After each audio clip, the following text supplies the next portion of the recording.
En la física, un vector es una cantidad que tiene magnitud y dirección.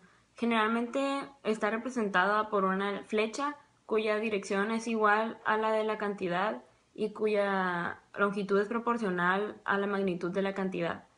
La palabra vector viene del latín y significa que conduce, por lo que podemos decir que un vector es un agente que transporta algo de un lugar a otro. La magnitud vectorial tiene que tener tres características. La primera es módulo, que es el valor numérico absoluto acompañado de la unidad; dirección, que es la recta sobre la que está aplicada la magnitud; y sentido. Pueden darse dos a lo largo de la recta definida por la dirección.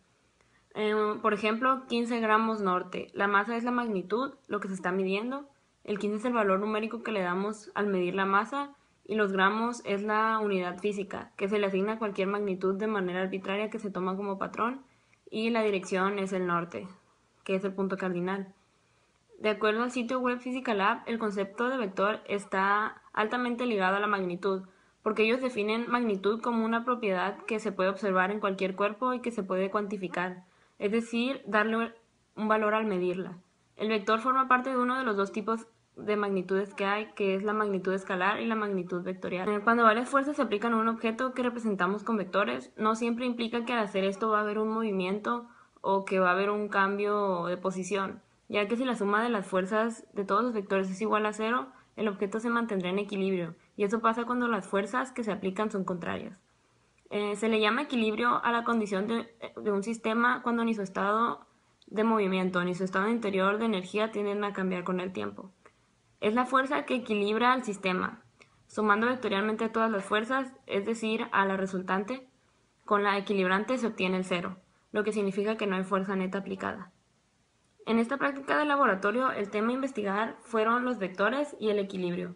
Nuestra hipótesis fue que el vector que calculemos al intentar lograr el equilibrio será contrario a la resultante de los vectores. Se puede decir que todos podemos relacionarnos con este fenómeno porque es algo que vivimos todos los días. Simplemente cuando nos tropezamos con algo, nosotros mismos aplicamos la fuerza contraria para poder mantenernos en equilibrio y no caernos al suelo. Por eso mismo creemos que se justifica conocer este fenómeno, porque forma parte de nuestra vida diaria, aunque no nos demos cuenta. La física es la principal ciencia que se relaciona con este fenómeno, específicamente la mecánica.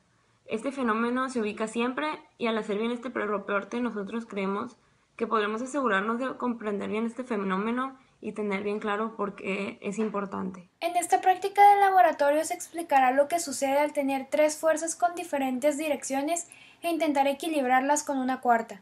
Se demostrará lo sucedido de forma práctica, analítica y gráfica y se verá qué tan exactos son estos métodos para conseguir el resultado.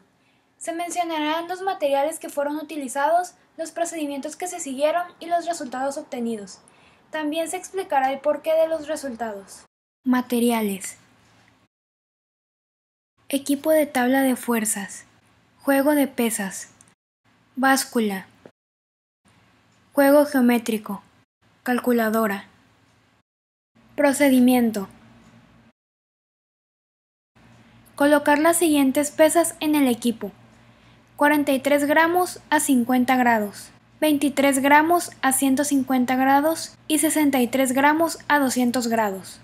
Buscar la fuerza que equilibre el sistema utilizando las pesas disponibles u otros materiales a tu disposición. Aplicar el método gráfico para obtener la fuerza resultante.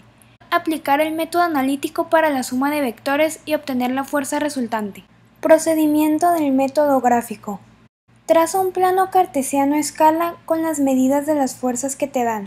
Escoge uno de los vectores que te dan y trázalo en el plano. Usando un transportador, traza el ángulo del vector con respecto al eje de las X. En donde termina el vector colocado, traza el siguiente vector con su ángulo y longitud. Traza todos los vectores a partir de donde termine el que se trazó anteriormente. Ya que se hayan trazado todos los vectores, traza una línea que vaya desde el punto de partida, que es el origen, hasta el punto donde terminó el último vector trazado.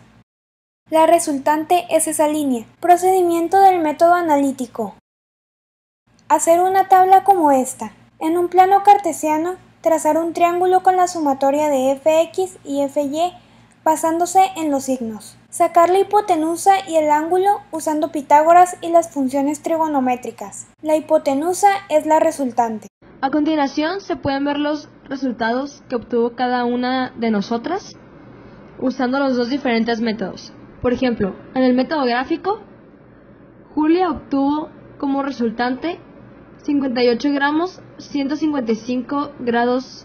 Caro obtuvo una resultante de 57.9 gramos y 155 grados. Y Jocelyne obtuvo una resultante de 57.7 gramos con 155 grados. Ahora, usando el método analítico, se obtuvieron los siguientes resultados. Julia obtuvo una resultante de 57.22 gramos con un ángulo de 155.52 grados. Caro, una resultante de 57.2 gramos con un ángulo de 24.47 grados al noroeste. Jocelyne obtuvo una resultante de 57.22 gramos con un ángulo de 24.47 grados al noroeste. Aquí nos podemos dar cuenta que los tres resultados del método analítico son completamente iguales. Sin embargo, Julia puso el ángulo estándar y Caro y Jocelyne pusieron la dirección del ángulo. Y también nos podemos dar cuenta que en el método gráfico no se obtuvieron los mismos resultados, sin embargo son parecidos, por lo que no es tan preciso como lo es el método analítico. Discusión de resultados. Para poder sacar la fuerza equilibrante en nuestra práctica usamos dos métodos diferentes, el gráfico y el analítico.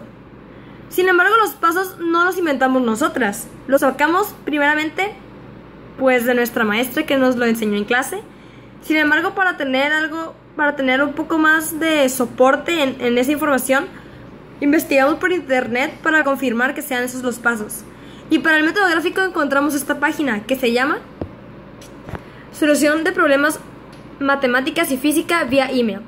Y esta página fue escrita por el ingeniero Sergio Fernández Aedo. Por lo tanto, es una página sustentada por un autor.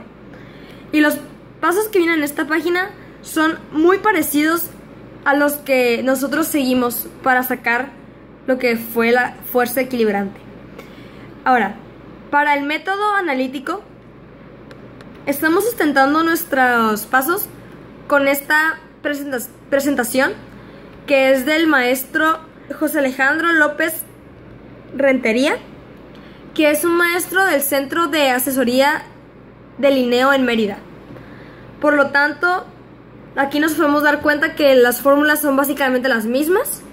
Es decir, si quieres los componentes en X, tienes que multiplicar la fuerza, tu valor de la fuerza, por el coseno del ángulo que tiene tu vector. Y para los componentes en Y, tienes que multiplicar la fuerza, la magnitud de la fuerza, por el seno del ángulo de tu vector. Por lo tanto, con estas dos páginas podemos confirmar que los pasos que nosotras seguimos están sustentados por gente que son maestros y no nacieron de nosotras, sino que realmente son los pasos que hay que seguir.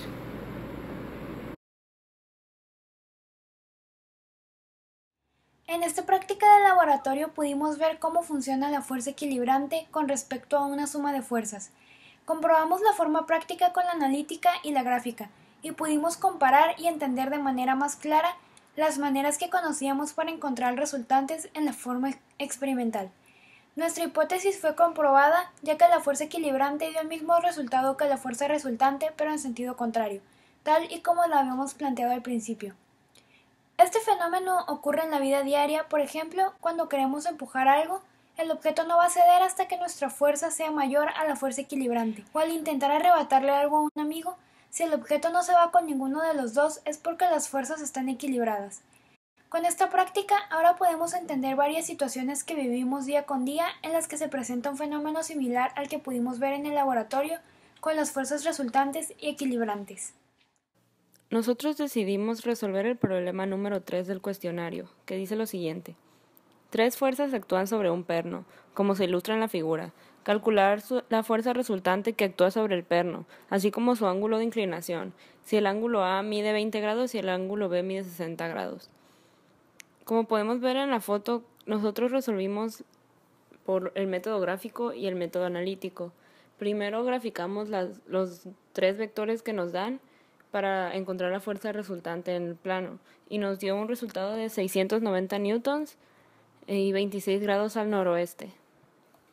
Y al realizar el método gráfico nos dimos cuenta que el resultado fue casi igual, nos dio exactamente 695.7 newtons y 25.89 grados al noroeste.